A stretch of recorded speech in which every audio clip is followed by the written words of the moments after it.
Les companyies aèries han posat en marxa mesures excepcionals per protegir la salut del viatger a l'aeroport durant l'embarcament i a bord. La higiene és el més important tant a la terminal, durant la facturació i l'accés a l'avió, com dins l'aparell. Totes les companyies obliguen a l'ús de mascareta durant l'entrada a l'avió i també durant el vol. No dur-la podria suposar la denegació de l'embarcament.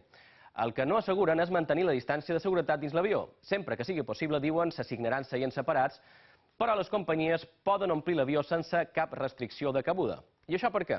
Perquè, tot i anar ple, la qualitat de l'aire dins l'avió està garantida. Els filtres de carboni actiu atrapen el 99,9% de qualsevol patogen, inclòs el coronavirus. A més, l'aire en cabina es renova completament cada 3 minuts i la seva circulació és individual quan arriba directament al passatger des de la part de dalt. Gràcies a això s'aconsegueix que l'ambient dins l'avió sigui el mateix exigit a l'aire lliure, per exemple, amb mascareta i amb aquests 2 metres de distància social. En aquests gairebé 3 mesos d'estat d'alarma s'han cancel·lat nombrosos viatges.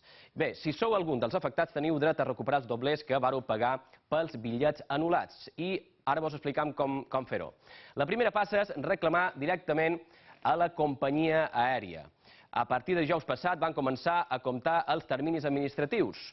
Això vol dir que hi ha 14 dies per presentar la reclamació a l'aerolínia, que sempre ha d'oferir l'opció de reemborsament. Des d'aleshores, la companyia té un mes per fer una resposta, per contestar.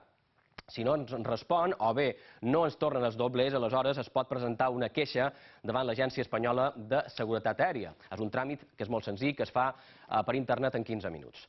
La Direcció General de Consum demana que els facin arribar totes les queixes, encara que es presenti davant d'un altre organisme, perquè les acumularan com a proves dels 27 expedients que han obert contra 27 aerolínies per no informar correctament sobre els drets dels consumidors.